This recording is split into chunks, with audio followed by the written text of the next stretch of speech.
নমস্কার সবাইকে স্বাগত জানাই শঙ্কর কিচেন অ্যান্ড ব্লগের থেকে। আমি সুমি।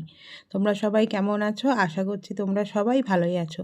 ফ্রেন্ড, আজকে আমি তোমাদের সাথে শেয়ার করব একটা হচ্ছে নিরামিষ শীষ পালং শাকের একটা রেসিপি। রেসিপিটা পুরো সম্পূর্ণ শেয়ার করার আগে তোমাদের সবাইকে বলবো, যারা রেসিপিটাকে দেখবে সম্পূর্ণ দেখবে, কেউ স্কিপ করে দেখো না। আর আমার রেসিপিটা ভাল লাগলে তোমরা আমার রেসিপিটাকে একটু ফ্রেন্ড অ্যান্ড ফ্যামিলির সাথে শেয়ার করে দিও। চলো এবার হচ্ছে একে একে তোমাদের সাথে রাখি কী কী লাগবে রেসিপিটা করার জন্য। প্রথমেই লাগবে হচ্ছে শীষ পালং শাক। দেখো এগুলোকে শীষ পালংই বলি, তোমরা কী বলো আমি জানি না। পালং শাক হচ্ছে শীষ বেরিয়েছে তাই এটা শীষ পালংই বলি। আর নিয়ে নিয়েছি হচ্ছে এক আটি শীষ পালং, তার সাথে নিয়েছি বড় একটা বেগুন, আর তার সাথে নিয়েছি আলু, আর তার সাথে নিয়েছি ছোট 1 চামচ কালো জিরে, তার সাথে নিয়েছি হচ্ছে ছোট 1 চামচের হাফ চামচ মেথি, আর কাঁচা লঙ্কা, আর হচ্ছে শুকনো লঙ্কা, আর নিয়ে নিচ্ছি হচ্ছে বড়ি। এই রেসিপিটা হচ্ছে মশলা একদম কম মশলাতে এই রেসিপিটা রান্না হয়ে যায়। এবার কড়াইতে দেখো তেল দিয়ে দিয়েছি, তেলটাকে ভালো করে সর্ষের তেলেই রান্না করেছি। তারপরে হচ্ছে আলুগুলোকে দিয়ে ভালো করে ভাজা ভাজা করে নেব। আলুটা ভাজার সময় কিন্তু অল্প লবণ দিয়ে দেবে, লবণ দিয়ে আলুটাকে ভেজে নেবে।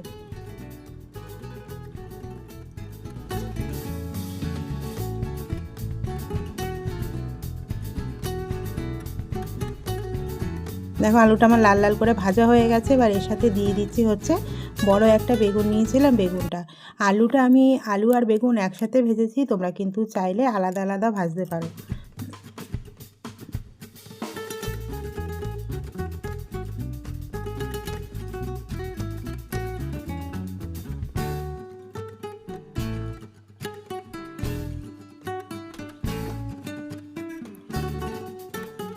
দেখো আলু আর বেগুনটা আমার ভাজা হয়ে গেছে। এবার এগুলোকে হচ্ছে আমি তুলে নিয়েছি।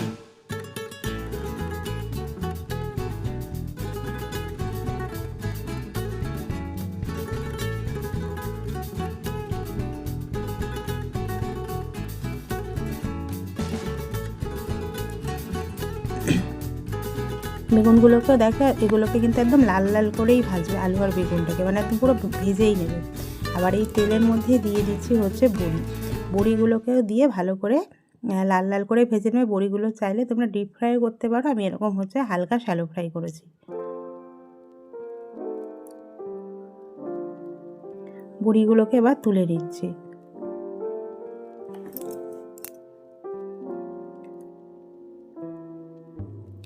দেখো কড়াইয়ের মধ্যে আবার দিয়ে দিচ্ছি হচ্ছে পরিমাণ মতন তেল। তেল দিয়ে এর মধ্যে দিয়ে দিচ্ছি হচ্ছে কাঁচা লঙ্কা, শুকনো লঙ্কা, কালো জিরে আর মেথি। ফোড়নটা যখন রেডি হয়ে যাবে, ফোড়ন থেকে যখন সুন্দর স্মেল ছেড়ে যাবে, তখন এর মধ্যে দিয়ে দেব হচ্ছে পালং শাকের হচ্ছে আগে ডাঁটাগুলোকে দেবো। ডাঁটাগুলোকে দিয়ে একটু ভালো করে ভাজা ভাজা করে নেব। ডাঁটাগুলোকে কিন্তু আমি সিদ্ধ করিনি, ডাঁটাগুলোকে কিন্তু এরকম তেলের মধ্যে ভেজে ভেজে ডাঁটাগুলোকে নরম হতে দেবো। আর আমি রান্নাটাতে কোনো জল ইউজ করিনি। তোমরা যদি দেখো যে না ডাঁটাটা সেদ্ধ হতে গিয়ে একটু জল লাগবে, তাহলে হচ্ছে জল দিয়ে দেবে। আমি হচ্ছে ঢাকা দিয়ে দিয়ে নিমনিমে আঁচে মানে একদম লো ফ্লেমে এটাকে ডাঁটাগুলোকে নরম করে নিয়েছি।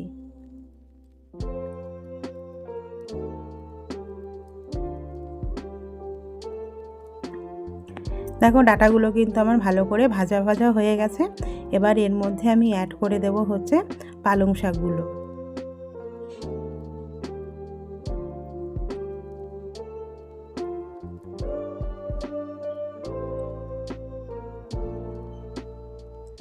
পালং শাকগুলোকে দিয়ে এটাকে হচ্ছে ঢাকা দিয়ে পালং শাকগুলোকে হচ্ছে ভালো করে নরম হতে দেবো।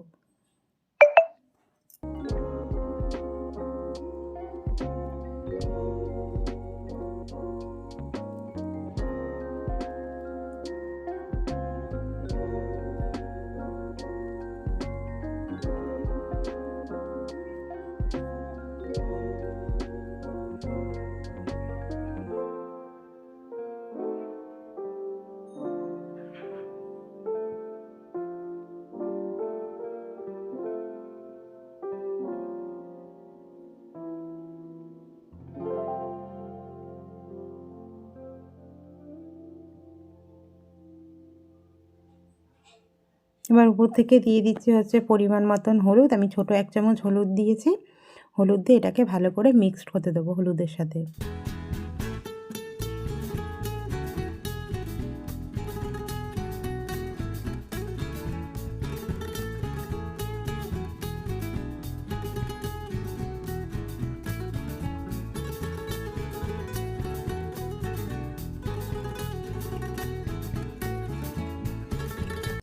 ঢাকা দিয়ে এবার হচ্ছে এগুলোকে ভালো করে পালং শাকটাকে সেদ্ধ করে নেবো। এবার দিয়ে দেবো হচ্ছে একে একে ভেজে রাখা আলুগুলো যেহেতু মানে ভাজা ছিল, আলুগুলো কিন্তু পুরো কুক করাই আছে, ওর জন্য আলুটাকে দিয়ে দিচ্ছি। সাথে দিয়ে দেবো হচ্ছে বেগুন আর বড়ি দিয়ে এটাকে ঢাকা দিয়ে গ্যাসের ফ্লেমটাকে একদম লো রেখে এটাকে হচ্ছে কিছুক্ষণ হতে দেবে।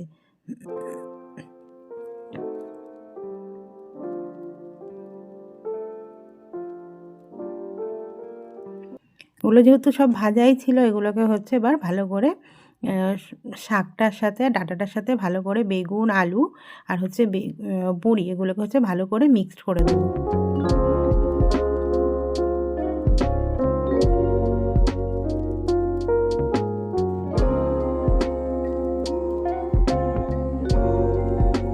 এবার দিয়ে দিচ্ছি হচ্ছে পরিমাণ মতন লবণটা লাস্টেই দিয়েছি, যাতে লবণটা দিলে এর থেকে জল বেরিয়ে সবজিগুলো একদম ভালো করে সেদ্ধ হয়ে যায়।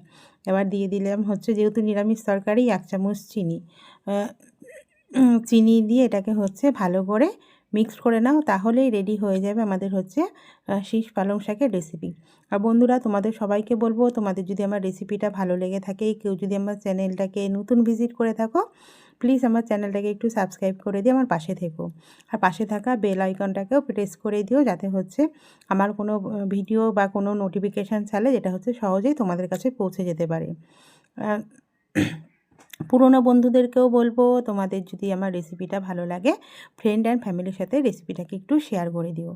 চলো, সবাইকে হচ্ছে টাটা, সবাই ভালো থেকো, সুস্থ থেকো। আবার দেখা হবে তোমাদের সাথে নতুন কোনো একটা রেসিপি নিয়ে। আজকের মতন তোমাদের থেকে বিদায় নিলাম।